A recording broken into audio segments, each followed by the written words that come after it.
Hello, everybody. My name's Ed Mutum, and I'm an alcoholic. By the grace of God, the Fellowship of Alcoholics Anonymous, and sponsorship, I haven't found it necessary to take a drink or a mood-altering chemical since January 5th of 1971. And I'm really pleased about that. Yeah, I know I'm too young and too pretty to have that much time. But I'm delighted to be here. I want to thank Joanne for asking me, and I love to do retreats. And I'll tell you why I love to do retreats, because lives change at these. If you've been coming, you already know that. If you're new, you're about to experience it, and it may be your life. This is a place where God lives intensely, and I'm really grateful about that. And I'm really grateful anytime I actually don't have a retreat business. I'm a pastor, which is kind of a retreat business, I guess. But don't hold that against me. You heard my talk first. It's kind of like you got to apologize for being a pastor anymore. You never hear any good jokes either. No, you don't. It's like I'll be talking, I'll be at a convention or something, and I always like to go by Ed. Ed's the way I got sober, and that's the way I like it. But a lot of people call me Reverend and Pastor, and I always say whatever's comfortable to you. I want you to be comfortable. And it's funny, I'll be in some place talking, and somebody will come up and say, Reverend Ed, how are you? And I'll turn back to that person, all of a sudden the conversation totally changed. Well, I go to church every Sunday, dude. Or I've been thinking about it. I say, don't get guilty on me. That's not, that's your deal. That ain't my deal. But it's really funny. It's really funny. I would have never believed that I'd be a pastor. Geesh, I'm telling you. Well, you'll know pretty quickly. And I thought what I'd do tonight is tell you my story, because one of the things that's important to me is when somebody's talking to me about the steps, and I am not an expert. I am blessed to be doing this over 35 years, and that's wonderful. But all I am is a guy who's got some experience, strength, and hope that I want to share with you. If your sponsor tells you something different, excellent. They're probably right. I'm not here to cause what a good friend of mine says. Ed, your job is to comfort the afflicted and afflict the comfortable. And I guess that's what I do. You know why? Because we're losing more people out of AA than we've ever lost before. For the first time in our history, AA's membership flatlined last year. Flatlined. There was no growth. Now, that's never happened before. And one of the reasons it's happening is we're losing people from both ends. Well, I believe we lose people when they come in to a treatment center and they're told a lot of things are AA that aren't AA. And they get into the psychology of sobriety, which is a wonderful thing. It's just not Alcoholics Anonymous. And they get that honestly confused. So one of the things I hope to do this weekend is bring some clarity into how I understand that. Not that it's right, not that it's wrong. It's certainly right for me. It's certainly right for me because my best thinking is what got me here. The finest ideas I could come up with got me to Alcoholics Anonymous. I was taken to my first AA meeting when I was 10 years old. I've got a brother in Newberry, South Carolina, sober 44 years. He's so dry we don't let people smoke around him anymore. He's like, poof, he'll go up in flames. And he took me to A&A. God, and I remember going to A&A, and there was some old guy up here, about 20, 25. My name's Fred, and I'm an alcoholic. And I thought, good for you, Fred, And I just didn't particularly care for it. Plus, they lied to me. They lied to me right off. Everybody says, I've never been lied to in AA. Well, I have. Still hear the lie. Still hear the lie. They said to me, if you keep drinking and using, you're going to die. And you know what I thought? Excellent. Where do I sign up? Because I was tired of living already. I wanted a way out. Dying didn't scare me then, but for a whole set of different reasons. It doesn't scare me today, I promise you. Just doesn't at all. Because if I've ever had a chance to go into that other place or in the other room, it's now. So I remember a few years ago, I had a heart problem. I was up in the North Woods in northern Wisconsin chopping trees, which I did every year. And for the first time, I went down with bad chest pains. Being a good alcoholic, I waited to the end of my vacation to go to the doctor. We don't want to rush into anything. And went down there, and he took me through all these tests, and he was doing all the nuclear stuff and all that. He called me into his office it was on a Monday night because I had to go in Tuesday, and he called me in and he said, Ed, your heart is not in good shape. He said, you've had a massive heart attack before. And he said, the upper part of your heart isn't doing too well either. And he said, we need you in here at 5 o'clock in the morning. He said, go home and get your affairs in order. And I said, well, okay. And he said, Ed, do you get the gravity of what I'm talking about? He said, yeah, I get it. Yeah, I said, Ed, I don't think you understand. He said, I need you to go home and make sure all your affairs. I said, yeah, I get it. And he said, no, I don't think I do. I said, Doc, you don't get it. You're threatening me with heaven. And he looked at me and said, well, I never heard of it quite that way before. I said, that's the way it is, baby. I'm clean. Whatever I got to do, I'll do, But isn't that a wonderful way to be? It just doesn't scare me anymore. Now, oddly enough, you can make of this what you wanted. Prayers went out for me all over the world. And they asked what I wanted prayed for, and I said, the people who love me, because this is awfully quick. And if something should happen, their hearts will be broken. I said, I want you to pray for them because they really love me well. And they didn't listen to me.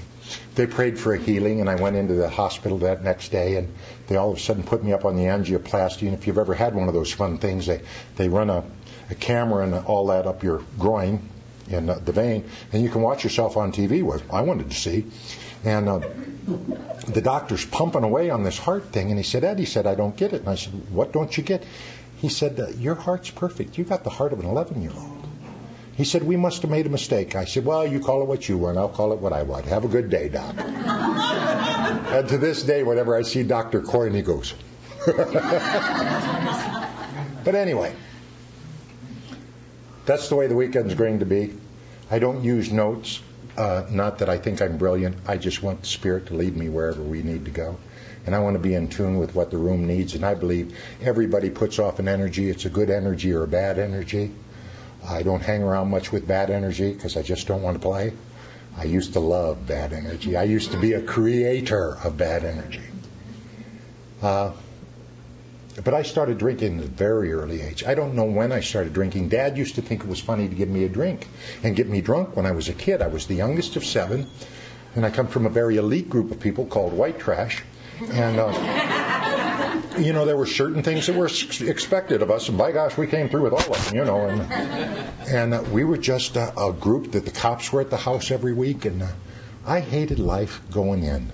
I don't know about you, but I had this sense that there's something wrong with me, that I'm somehow different. There's something wrong with me. Now, oddly enough, 35 years later, I think of it, is there something right about me? There's something different. Isn't that amazing? See, my biggest problem going is I started to conform to what you thought I should be. And you know what they thought I should be? They thought I should be dead by the time I'm 20. They thought I should go to prison the same way my brother was in prison. They thought all those things, and I thought, okay, guess they're right. I started doing something then that I carried into my sobriety, and I have to be very careful today not to do it. And I call it my 299 to 1 theory. I could walk into a room with 300 people, 299 could turn around to me and say, Ed, you're the best. We love you. One could go, jerk. Guess who I remembered? I'd sit up in bed 3 nights later going, why would they say that? Why would they think that? Even sober. What? Somebody doesn't like me? Now, I'd beat you to death when I was out there on the street, but God forbid you didn't like me, And I would collect those ones in my life. It got to the point of where in my life and in every area of my life, the 299 didn't even exist anymore. It was just the ones that I remembered. That teacher in kindergarten, the first day I went to school, smacked me right across the face. Miss Kiesick, not that I remember. And I remember Miss Kiesick, but some years ago I was thinking about that. And I remember Miss Kiesick well, but I can't remember all the other wonderful teachers that tried their best to help me. They never worked their way into my story. It was the one. Miss Kiesick, my kindergarten teacher, and I hated school, but my own choice all the while I went there. Thank God they booted me out in 7th grade. And I was pleased they did, because I hadn't been paying attention for a couple of years anyway. But I was just tired. I got sober at 20 years old. And a lot of people say, oh, that's young. Well, how old do you have to be to die? What is the age limit on that? We were talking at supper, and one of the things I get a kick out of is people go, oh, it's so good to see you get this so young. And I think, if we were cancer survivors, would we go into the hospital of a 16-year-old go, we're so glad you got cancer so young. You won't have to hurt like we did. Your chemo will be much easier. What are people well, I know what they're thinking, but isn't that crazy? I had to drink to balance the ones in my life, because the ones were killing me. I'd wake up with the ones, and I'd blot out the ones, and I'd blot them out, but you know what had happened that next morning when I'd wake, and the terror of the ones. I had a faith long before I got to AA. Now, I had a lot of ones about church and about God. I mean, to be offensive to no one, please believe me. But my feeling about God at a very early age is bring him down, I'll beat the sheet off the punk. If he's a God, why is there starving children? If he's a God, why isn't there any food in our refrigerator? Yeah, you good, God is good. Really? Come to my house. You could say I had a little issue with God. And I collected a lot of ones. And you can collect a lot of ones where God's concerned. I remember when I was 10 years old, I had a cousin, Linda. If there was anybody close to God, it was Linda. She was amazing. She was beautiful. She was talented. She was at the top of her class. I couldn't stand her. She just did everything right. And in my heart, she was up here and I was down here. Like my older sister, I used to call her Miss Titsy Pritzum. And I remember making my amends. It's one of the tougher ones I made. I said, I am so sorry that I gave you so much help because you were so kind and so good. But I felt I never could compete, so I'd attack you. And she cried. And she said, I couldn't figure out what I was doing wrong. And I said, no, sis, you were doing everything right. And I didn't ever see me being able to do that, And the ones in church, my cousin Linda was walking across the streets one day, and a truck hit and killed her, knocked her 200 feet. And I went to the funeral, and people were saying, God must have wanted an angel. And I thought, so he hits you with a truck. I'll pass, You know what? I still do. That's how he makes angels. I'd just as soon not be one, And I started collecting ones. God rips people out of your life. People that you really care about because he thinks they're more needed there. So that was a one in my bag about church. I remember going to church. My mother, God bless her, I used to think she's crazy. She's just stark raving crazy. I'm the youngest of 7 children. She had an alcoholic husband. And she'd be sitting there in the house. She'd be coming down. She'd be reading scripture. And I think she's nuts. And I've realized now she was the only sane one there. But she had been, thank God, to Al-Anon. And I'm not one of these people that take any shots at Al-Anon. I thank God for Al-Anon. Because you helped give my mother her sanity and peace back. She had a terribly strong faith, but was losing it because of alcoholism. And because of the steps and the work she did in Al-Anon, she regained her faith and came back stronger than it had ever been. And in fact, you gave me back my mother. It's funny how when we talk in AA and in Al-Anon, I don't know about you, but I was a parent abuser. We never mentioned that, but I'd tell you what they didn't do for me. But I was a horrible kid. I was a challenger. My mother told me no, I'd stay on her till she broke down in tears and would say, for crying out loud, Ed, just go do it. You're going to do it anyway. And I'd laugh. And I got the nerve to come in here and tell you I didn't have good parents. No, my parents had a big problem. They had a real rotten kid. And it wasn't about me being alcoholic. It was about me being having a bad attitude by choice and mixed alcohol in with it. I don't want to blame all my defects of character on my ism. It was on my personality and a lot of choices I made as well. That's why when I get sober, that's why a lot of people in my experience have a lot of trouble, because they do a pretty good job of handling the booze problem. But these other monsters come creeping up on them and get them by the throat. And then they're saying, what's this all about? Well, there's a lot of areas of our life. In my understanding, we got to work these steps in every area of our life. That's what we're going to be talking about this weekend. Because I promise you this, whatever area of your life you're not working this program, it's the one that owns you. It's the one that owns you or will own you. It's just that simple. And I remember I'd go to church, and there was some guy set up front. All spiritual people have thin blue lips, talk like this. Ministers, rabbis, priests, you name it, all talk like this. And there was this guy sitting in the front row. He had thin blue lips too. And I looked at him and I thought, he looked a lot happier in the bar last night. he really looked a lot happier. And I don't know who that grumpy broad is he's sitting with, but the gal he was with last night seemed to be a lot more fun too. And he'd sit there and go. And you know what I thought? Hypocrite. Now I know you're not this sick, but I was. I didn't only judge that guy and his wife in that row. I judged entire organized religion by my little narrow mind and my little narrow point of view. For years.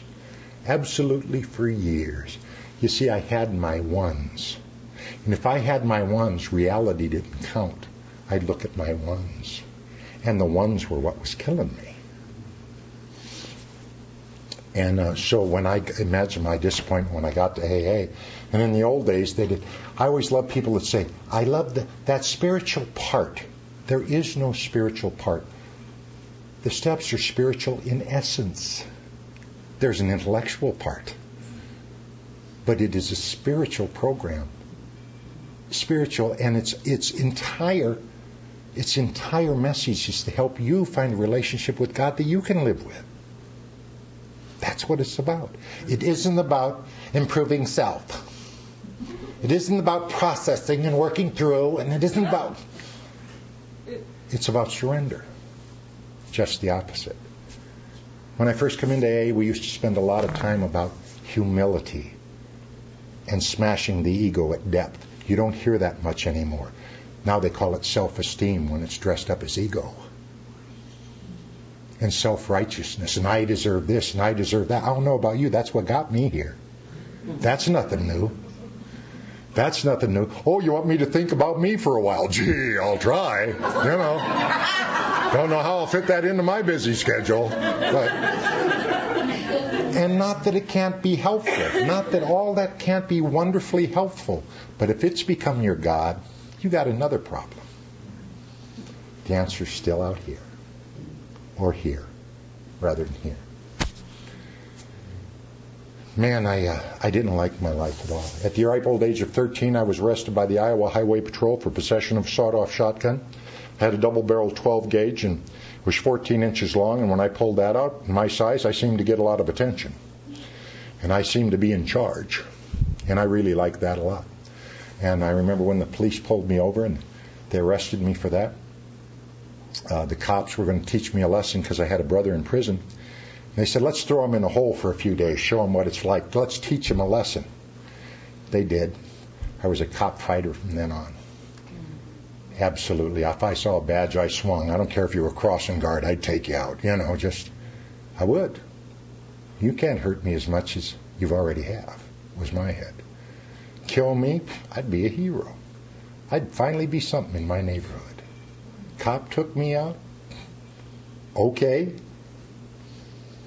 Isn't that amazing? And I believed it.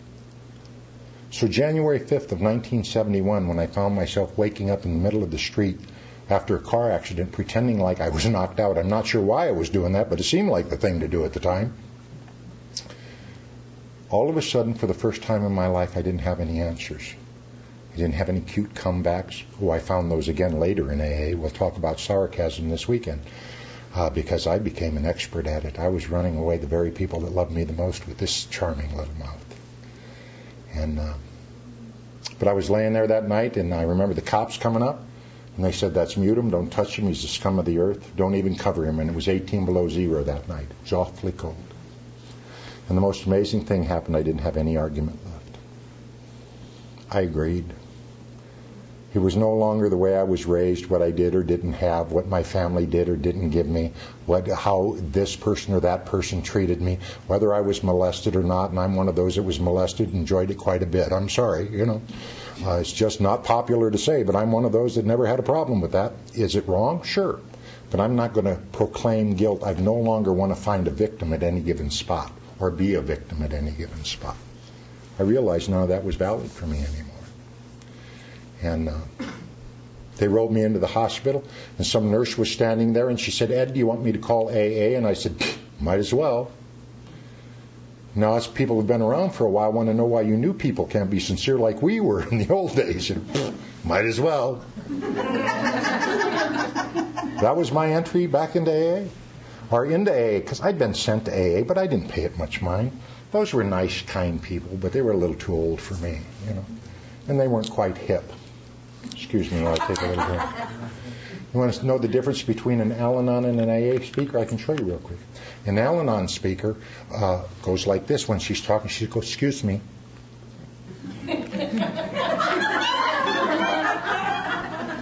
And then an AA speaker goes,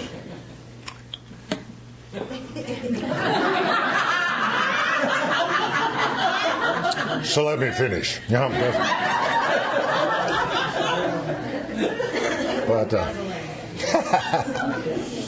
But I was laying in there, and they took me into the hospital. And any wine connoisseurs in here?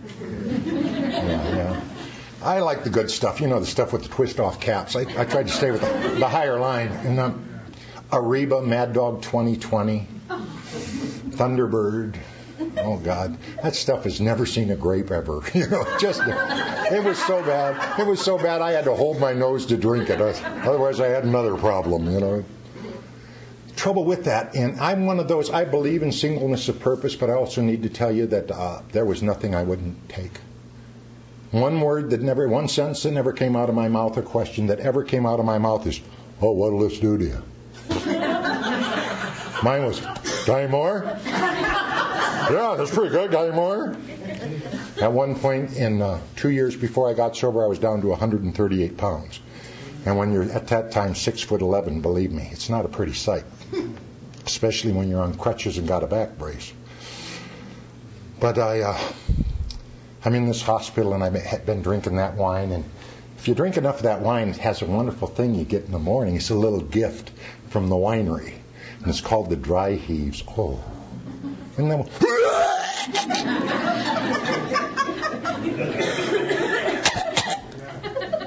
and then you get a little slobbery, just come on. And you do that about 3 times, and then you get the toenails. The good news about that is you're just about done, And then I wandered back, and I was sweating like I'm sweating now from doing my dry heaves, and I got back in the bed, and this guy came in. His name's Hap, short for Happy, and he's from AA. And he said, hi, Ed, my name's Hap. I'm from Alcoholics Anonymous. I thought, get out of my room. Jeez. And he said, we don't drink and we don't use one day at a time. And I don't know why I got honest that day. I don't know why. Maybe it was just my time. I said, I can't make it a whole day without something. Because when this starts, got to go. And he said, Ed, all we have to do is try. All you have to do is try. And that's the only thing I've done consistently from that day to this is try. Try to be a better person today than I was yesterday. And don't drink. One day at a time. And for me, not take anything of a mood-altering nature. And that hasn't changed even with the wonderful recent discoveries that they come up with about every 10 years where we lose a whole hunk of our membership because the experts found out another way. I simply say this. If you're chemically addicted, you're chemically addicted and chemicals won't help you. That's been my experience. I remember he said that, and that's my sobriety date. And from that date to this, I haven't had any vacations, haven't had any, I've been in Alcoholics Anonymous and I've been sober. Now that's impossible because I don't do anything consistently except get in trouble. I did that quite consistently or cause pain to the people I love. I was very effective at that. But to actually not drink one day at a time. And God bless me because I knew instinctively I had to keep busy. And I did. I would not. God gave me some great inspiration going in. He said, Ed, if you think it's a good idea, don't do it. If you're new, believe me, those are words to live by. If you think it's if you've been here a little while, those are good ideas. If you think it's a good idea, run it past your sponsor. Just a suggestion. But I knew if I thought it was a good idea to absolutely not do it, and I knew to keep busy. And thank you, God, I kept busy. And I started going to A&A meetings, and man, I'd walk in there, and they were just kind of wonderful to me. I remember when I got sober, I had shoulder-length hair, and I always wore dark glasses.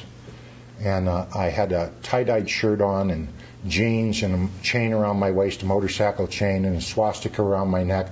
I'm not sure why that annoyed people, but it really seemed to annoy them. So I had that baby because that'd be a fight and that'd be fun. And I had my look. I can't do my look anymore. I used to have such a great look. I had a look that'd make you back out of the room. It was this little sneer. I remember I was about 2-3 months sober, and I walked into the meeting one day, and Logan, he buried him with 56 years of sobriety. Logan said, "How are you, Ed?" And I said, "Fine, Logan." He said, "Ed, why don't you tell your face it doesn't know?" I didn't know, so I changed that. Over the weekend, you're going to hear me say this a lot.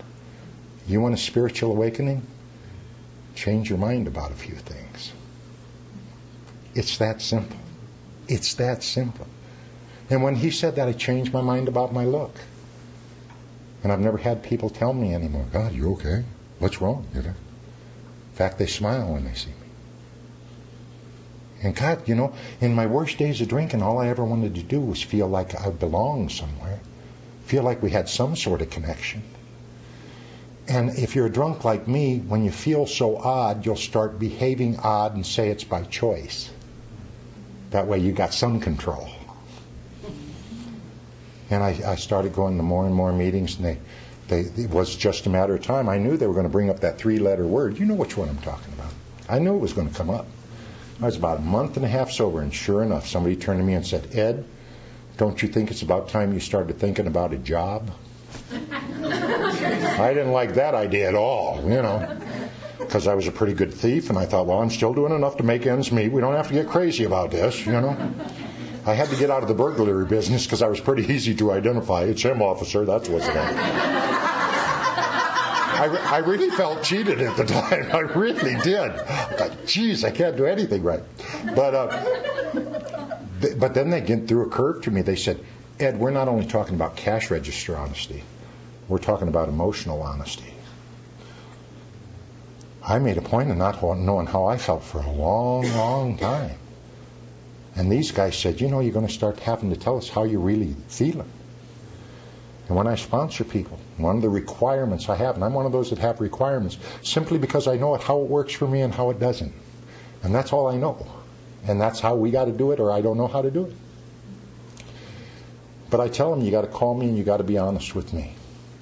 And if it's a crappy day, just don't try to fool your sponsor. "Oh, it's okay, everything." No, I want to hear where you're at. So if you learn how to get out of there, you don't ever have to go back there again. Because I would lie. I would lie when the truth had served me better. Anybody else here? I would just lie. I've got a 26-year-old son in Southern California who's majoring in methamphetamines right now, studying for a scholarship in Narcotics Anonymous. And his mother called me when he was 19, and she said, "You need to talk to your son." Any divorced people, you'll know what that's all about. Your son when it's trouble. And I said, "Why? What's going on?" She said, "He came home loaded last night. He was wearing shades in the middle of the night, and he was pulling things out of the sky and talking to people that weren't there." And I said, "Really?" He said, "Yeah." I said, "Well, let me talk to him." So he got on the phone. I said, his name's Vici. I said, "Vici, how you doing?" He said, "Oh, cool, Dad. Everything's good, man. How are you?" I said, "Good." I said, "Do you want to tell me about last night?" You know what he said? "What?" I said, "About the police and about you coming home." He said, "Dad, you aren't going to believe this." And I thought, "Oh, I'll bet you I won't." And he said, "I went to Taco Bell and I got a bad taco." And I said, "Do you have any idea who you're trying to lay this on?" And then he won my heart, because you know what he said? "No, Dad, it's the truth." To this day, if I called him up and said, Betsy, a few years ago, that Taco Bell, "No, it's the truth, Dad." It's the kind of liar I was. I would be caught dead and still lie to you. So when they talk to me, Richard Pryor was a guy that I always loved his comedy and that when he first came out. And he used to say a line that I think any person with an addictive personality can identify with. He said he was with this other woman and his wife walked in on him. This is a true story, by the way. And his wife walked in on him, and she got really upset. And he said to her, "Are you going to believe me or your lying eyes?" See, I understand that. I understand that. You're going to believe me or those lying eyes of yours? You know how they've been wrong before. So I had to start being honest. I had to start talking. And then they brought up God, and that was a tremendous disappointment to me. I had a faith long before I got here. I lived it every day, every moment. My faith was life sucks. Murphy's Law, if something bad could happen, it's going to. It's just a matter of time before something bad happens. That was my faith. I believed it. I professed it. And guess what? It came to be one day at a time. So faith wasn't anything new to me. I just had faith in all the wrong things. And what they said when I come to AA is they said, I said, well, I'm not going to believe in that guy. And they said, well, you don't have to believe in that guy. I said, you can come up with a God of your very own. And I said, really? And they said, yeah. I said, I can make up my own. And they said, yeah. I said, okay. So I thought for a couple of days, very deep in thought. And I come to a meeting and I said, my God's going to be kind and loving and forgiving. How do you like them apples? They didn't seem to mind. They kind of giggled like you did. And I thought, see there, they just can't stand an original idea. That's what it is. But why I share that with you is that is 180 degrees from anything I ever put about God in this head. I had a lot of ones about God. And none of them was about being kind and loving and forgiving. None of it. So that was just 180 degrees from what I'd ever thought about that. And that worked wonderfully for me. But then I made a mistake sober. And I see a lot of people making it. I didn't know it was a mistake at the time. I started professing a faith that I didn't have. I had people around me that really talked about God, and the eyes are the mirror of the soul, period. And I'd look into their eyes and they'd talk about God, and I knew they were telling the truth. I couldn't figure out their angle, but I knew they were telling the truth. So what I did, and the mistake I made, is I started parroting what they'd say. God's in his heaven, all's right with the world. Have you prayed today? That's what you want to hear. Some newcomer coming into a meeting and you're ready to kill your boss at work, and the newcomer comes up and says, have you prayed today? Thank God I'm as big as I am. They would have took me out, I'm sure. And I didn't see anything wrong with that because, after all, those old-timers said it. Well, I'm one of those that believe and have indeed experienced that if you, the only defense you're going to have against a first drink or anything else in your life eventually is a relationship with a higher power. That's going to be your only defense. Well, guess what if you don't really have one? I was a little over a year sober. And Dad invited me over for dinner. Now, I don't know how it is in your house, but our house was chaos. It had been better. Dad had gone to treatment. He was really trying to stay sober. He was cut down immensely, and Mom seemed to be somewhat happy. And Dad asked me over for dinner. Well, when I got asked over for dinner, it was usually because I was in trouble. And I really didn't want to go, and I went to the rooms, and you guys told me that if anything's going to change in my home, it had to begin with me. I couldn't wait for them to shape up before I'd come back. If I wanted to change things, it had to start right here. And they said, get a new attitude and go to your parents' house for dinner. And if you got something to atone for it. Boy, I'd never thought of that before. And I did. I went there, and about halfway through dinner, Dad said, boy, and I thought, uh-oh, here it comes. I said, yeah, Pop. I said, just want to tell you I'm proud of you. Now, I got to tell you something. If you're new or if you're used, they tell you in AA that miracles happen. And I'm here to tell you that indeed they do. That has been my experience countless times. But my old man telling me he's proud, that didn't even make my list of miracles. That was far beyond anybody's comprehension.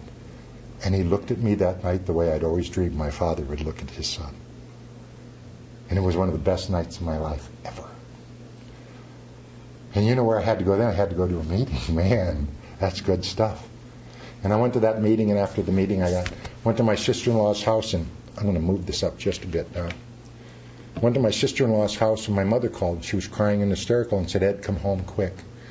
And I said, Mom, what's wrong? She said, Dad went across the street to get him a beer and me a bottle of pop, and now they're carrying bodies out. There's police everywhere. Please come home.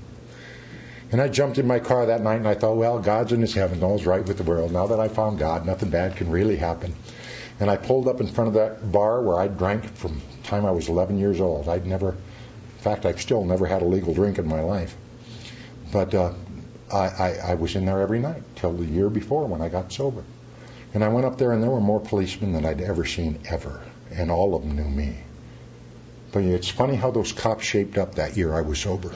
Yeah, I found out some amazing things. If I don't talk about their heritage, they don't talk about my heritage. If I don't talk about their sexual habits, they usually don't talk about my sexual habits. You know? Amazing discoveries once you get sober. You don't swing at them, they usually keep their clubs in their holders. You know, man, what information! I could have used this a long time ago.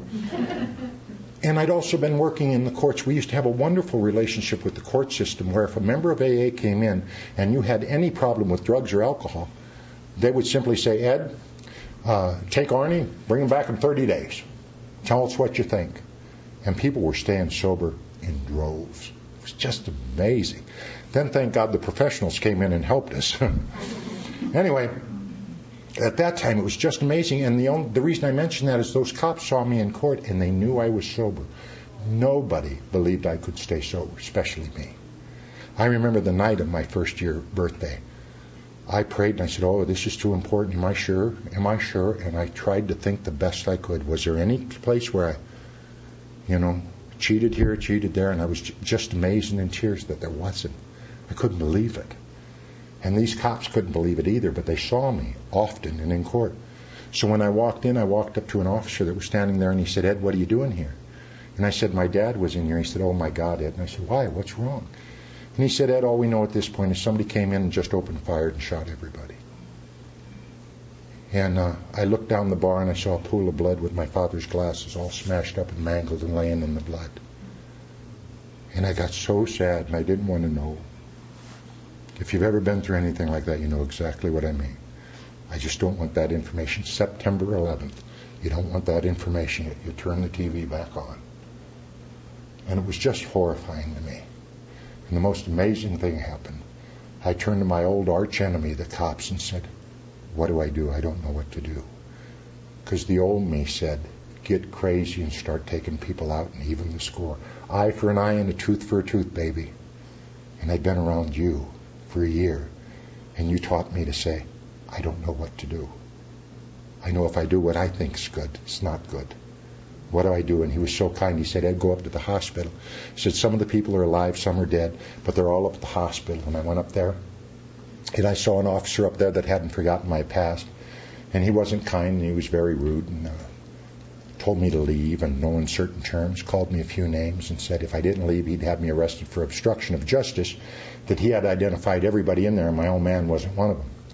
So I went home, and I called the one guy I would have never believed I'd call ever. And that was the cop that the last 5 years of my drinking and using tried to put me away. He used to put me in the back of his squad car and say, Ed, if I see you leaving the scene of the crime, or I think I see you leaving the scene of the crime, I'm going to shoot to kill and not to stop. And I say, everything's fair in love and war, chump.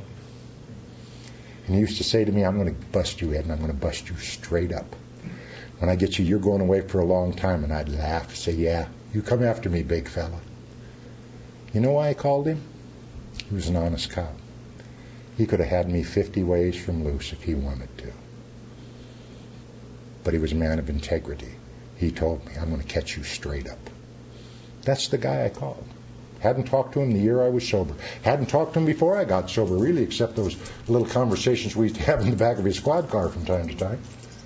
And that's the guy I called, and he said, Ed, what's going on? And I said, Bob, my dad was in that Shamrock, and he said, oh, my God, Ed, hold on. And he fed me information as he come in. Later, Bob said to me, and Bob, I love Bob. He's a good man. He said to me, Ed, he said, I was so afraid for you that night. He said, I know you'd been sober. And he said, with this hitting you, and my brother was out of prison, and he was a violent guy, like I was a violent guy. He said, I just prayed that you'd be okay. And if you could make it through that, you could make it through anything. He told me one time, he said, I'd get so tired of being on the police force. He was in the narco division. And he'd say, some mornings I'd get up and I'd just throw my gun in my my badge back in the drawer and say, I can't take it anymore. I just don't even want to go out there. And then he would say to me, Ed, you came to mind, and you've done so well. And I thought, well, if Ed can do it, maybe others can do it. Maybe I'll go to work one more day. We never know the effect we're having on people with our sobriety. But he came up with, Ed, the only thing we can come up with is he was taken hostage or he wandered outside, and he's outside somewhere. And it was one of those freezing rainy nights and just terrible cold. I'm sure you get him up here with a 1/4-inch ice over everything, you know. And we searched the streets all night. At 10 o'clock or 8 o'clock the next morning, that officer from the hospital called me up and said, well, Ed, anybody could have made a mistake. You want to come up and identify your old man? And I said, okay. And I went up there and I walked into that morgue and I saw my daddy laying there with that bullet hole in his face. And I reached for that faith I'd been professing, and I came up with absolutely nothing. Because it was everybody else's experience and none of my work, none of my surrenders, none of my reaching out. And I got to tell you, that was the most terrifying and lonely time I've ever had in my life. But God did for me what I could not do for myself. I opened the door of that morgue and I'd walk out and there were members of Al-Anon and AA already there. And just the look in their eye, I had a sense that I was going to be okay and that I'm not alone. And I was so grateful for that. You know, a lot of times people say, I don't know what to say. Just look them right in the eye. It tells them everything. Just go, give them a call. Go wash your dish. Go pick up a kid. Go do a little laundry because they got company coming. Just do whatever your heart tells you to. Nothing is too silly. In fact, the more silly it sounds, probably the more meaningful it's going to be to that individual, because that's something God gave, my opinion, gave you uniquely to do.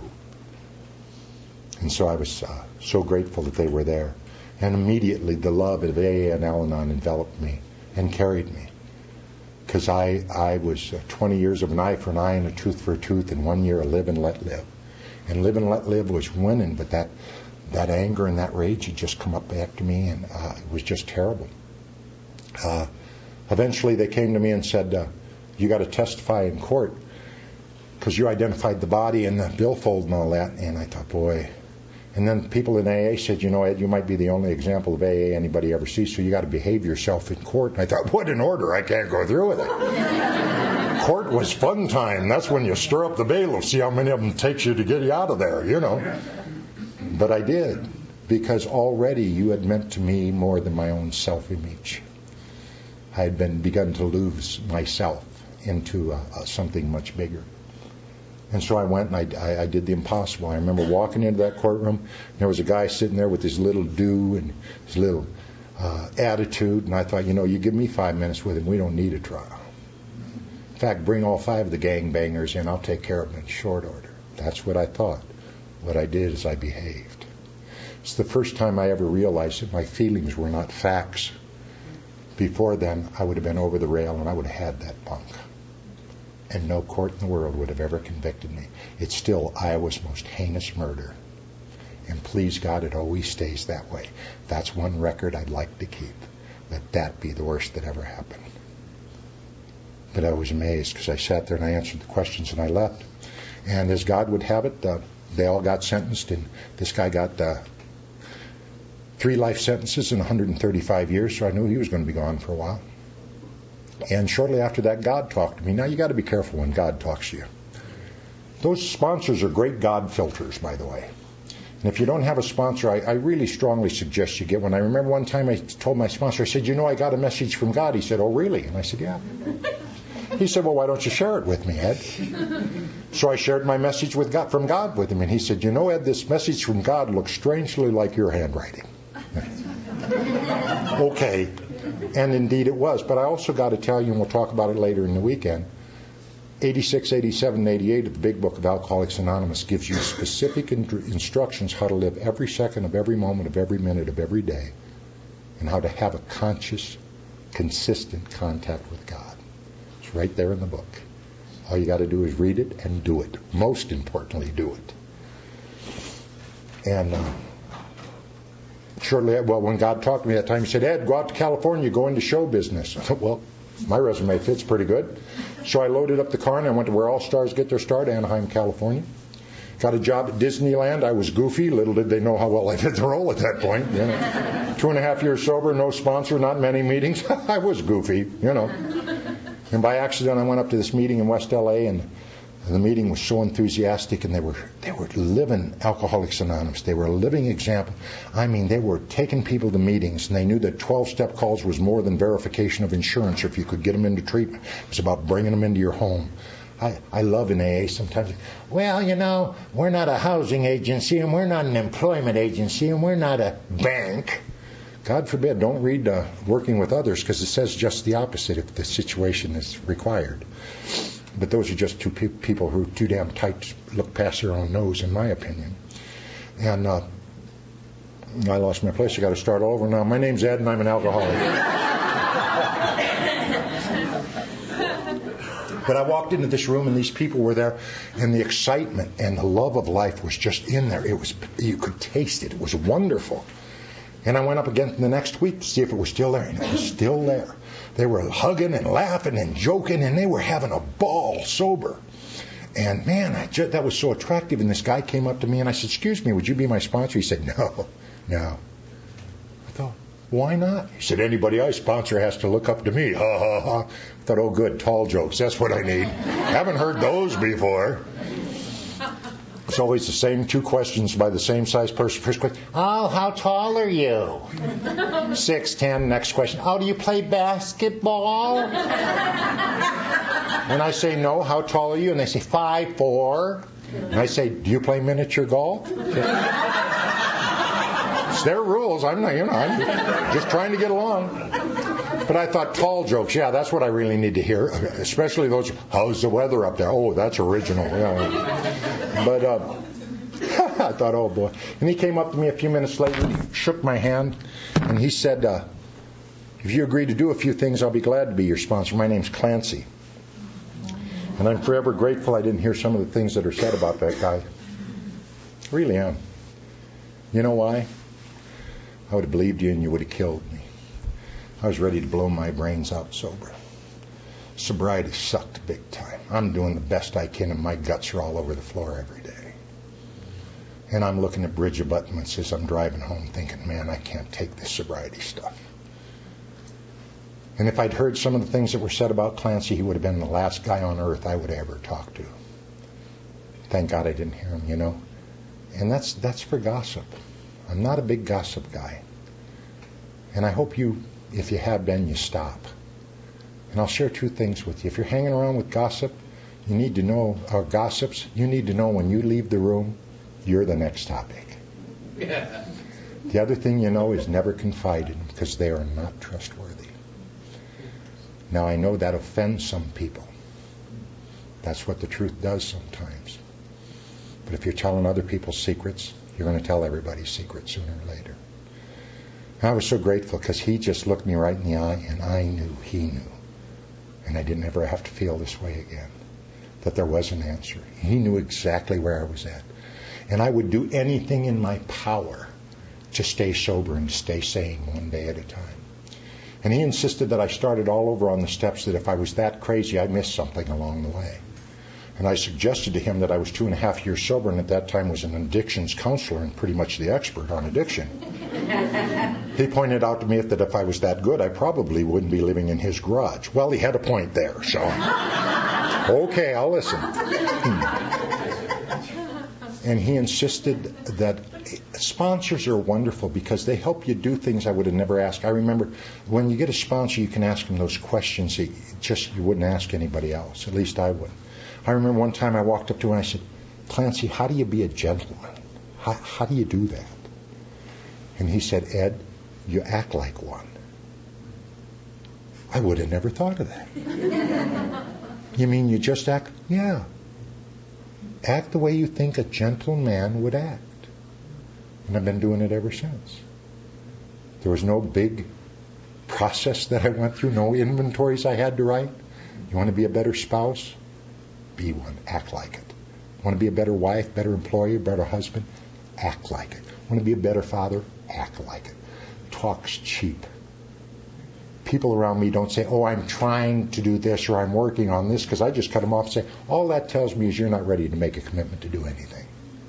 Call me back when you're ready.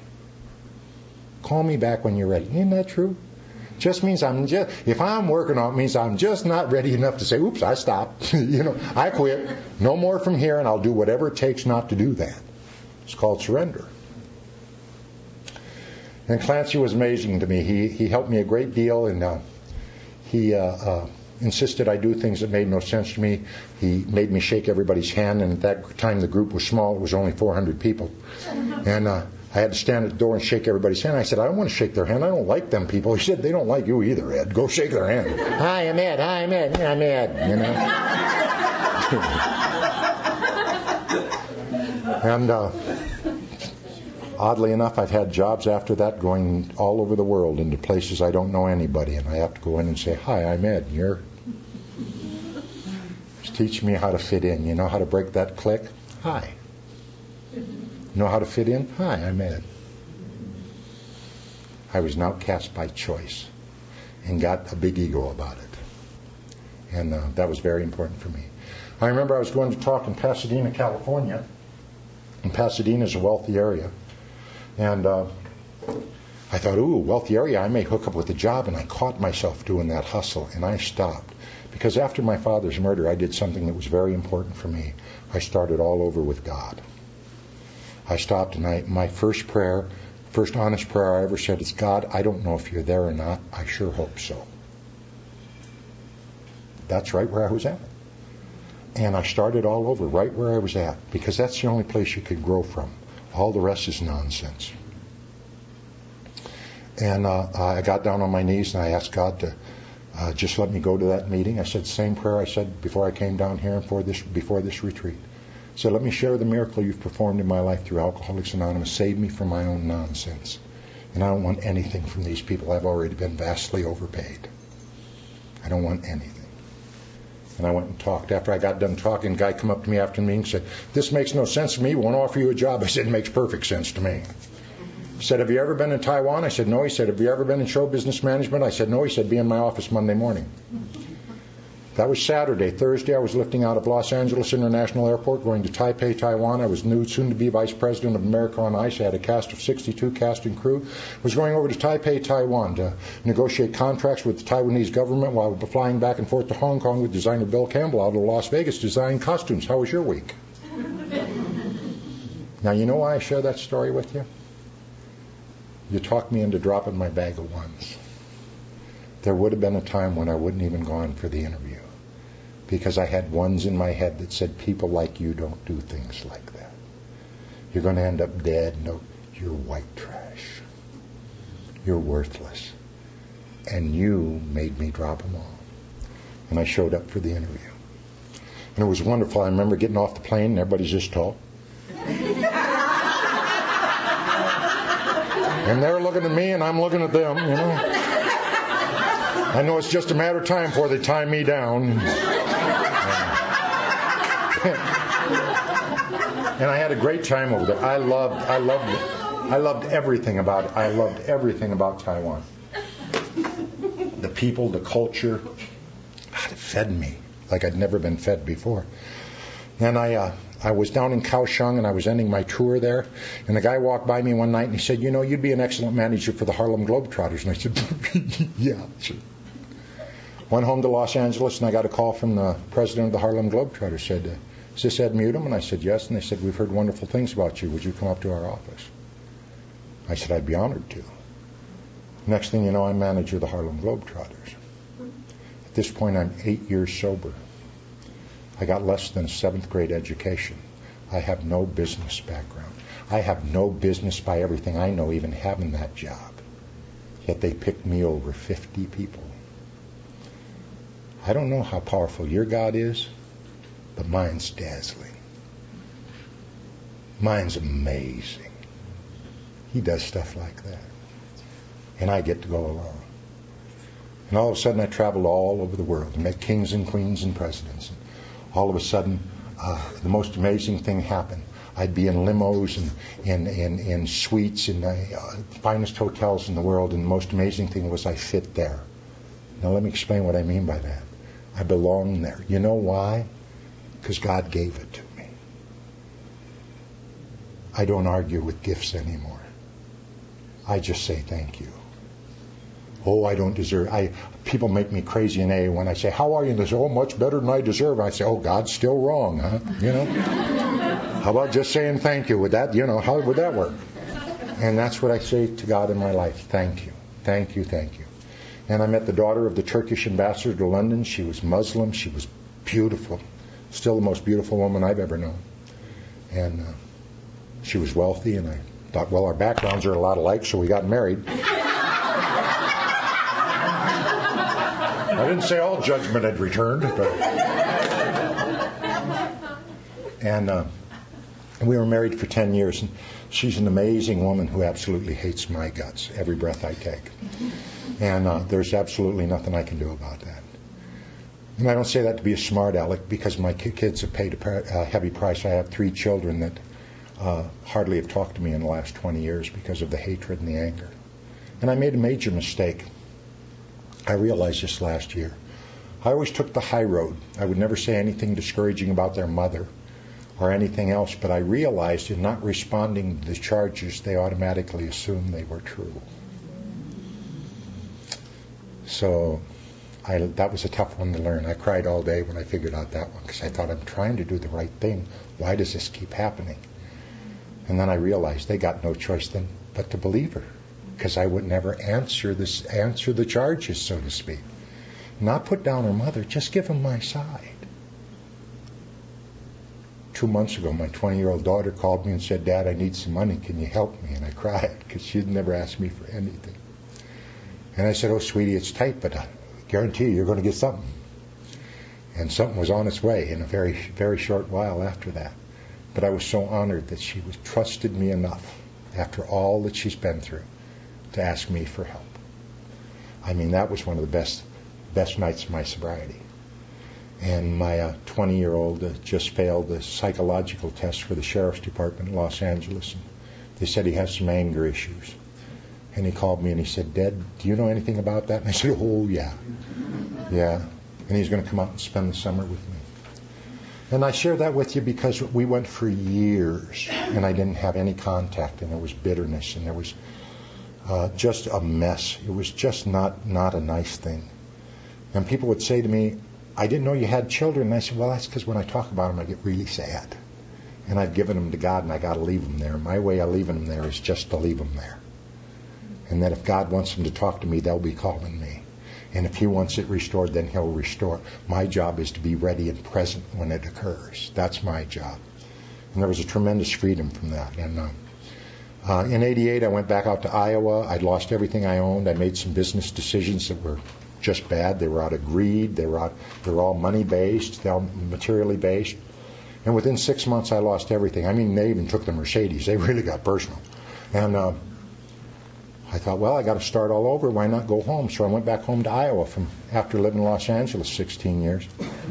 And I ended up with a boarded-up house on East 6th Street, 8 blocks from where I was in the middle of the street 18 years before that.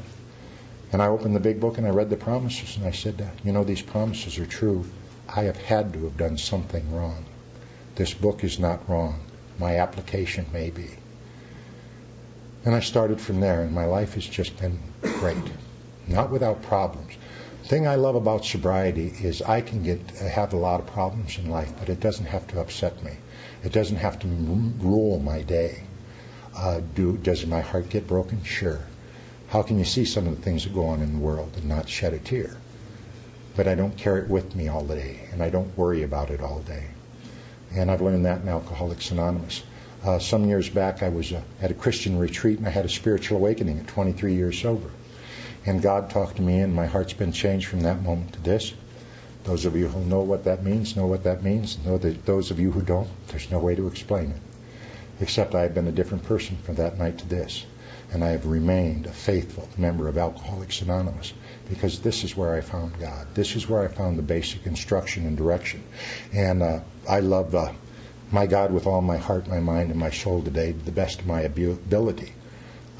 And I wouldn't change that. I'd make no apologies for my faith. You know, it's funny in AA and Al-Anon, we always say, oh, any higher power is welcome here. You can have a rock, you can have a chair, you can have a tree, you can have a sponsor or a group. Just don't bring up Jesus, okay? Anybody else is okay, but we're not hypocrites. Isn't that amazing?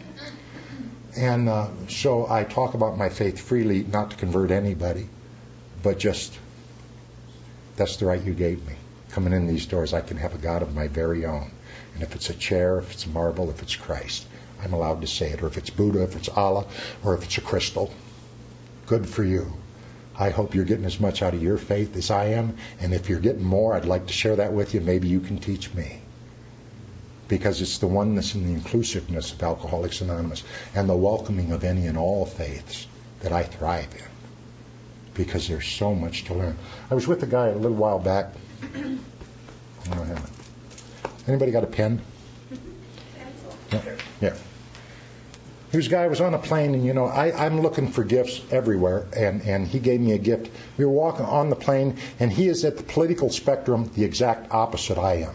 And it was so wonderful to have a great conversation with somebody.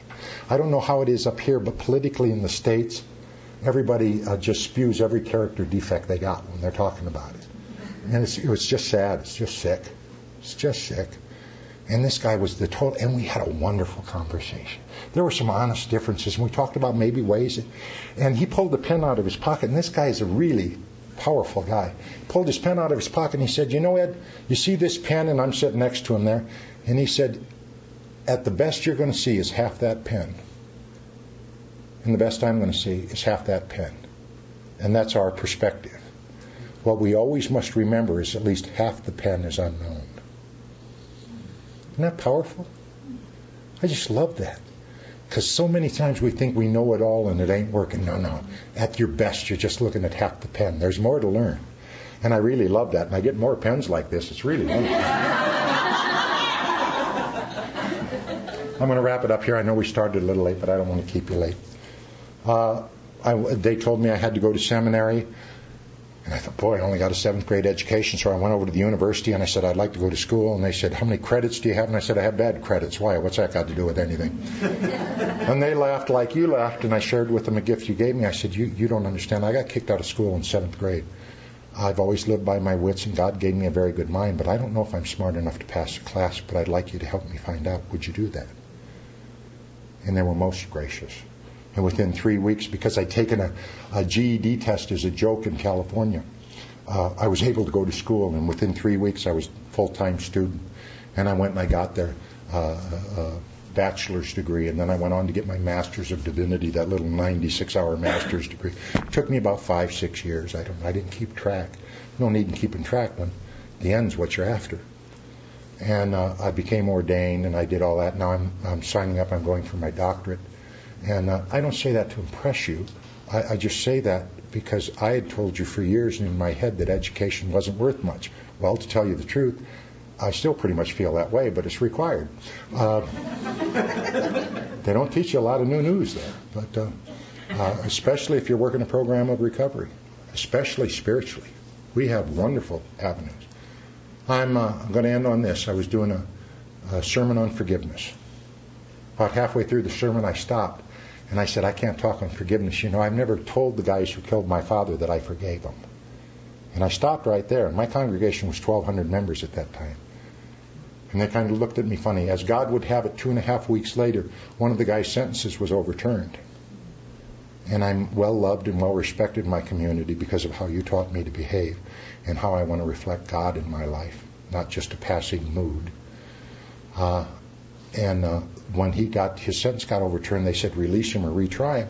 And the press came to me, and all the cameras were around and said, Reverend Mutum, what do you think? And I said, well, it's time to let him come home. Let's heal. Let's see if something good can come out of this after 30 years, 27 years. And a reporter friend of mine said, Ed, he said, he's been in there since he was 17. He hasn't learned a career. He doesn't. Where's he going to live? How's he going to support himself? And I said, he can come live with me if he'd like. And people were taken back by that, but I'm not sure why. You welcomed me in here. What is the difference between him and I? Or you and him? How many times did you almost kill somebody in a 3,500-pound bullet? How many times would it have been seconds and inches and you would have been behind bars for the rest of your life? I got a call from a guy. I was up in Wisconsin last week. And this guy said, I want you to talk to a guy I sponsor. His girlfriend was killed last year. And the guy's coming up for sentencing on Tuesday. Can he call you and talk to you? And I said, oh, absolutely. Well, I didn't realize the whole story till the guy told me. He was sponsoring the guy that killed his wife. So he had the guilt of, did I do something wrong as a sponsor? And should I have been there to protect my girlfriend? And the whole thing about questioning God. And he said, I need to know what to do. And I said, here's what I'm going to suggest you do. I'm going to suggest you go to that hearing and you go in the spirit of forgiveness. This baby's going to own you forever. And I said, oh, your therapist will love that.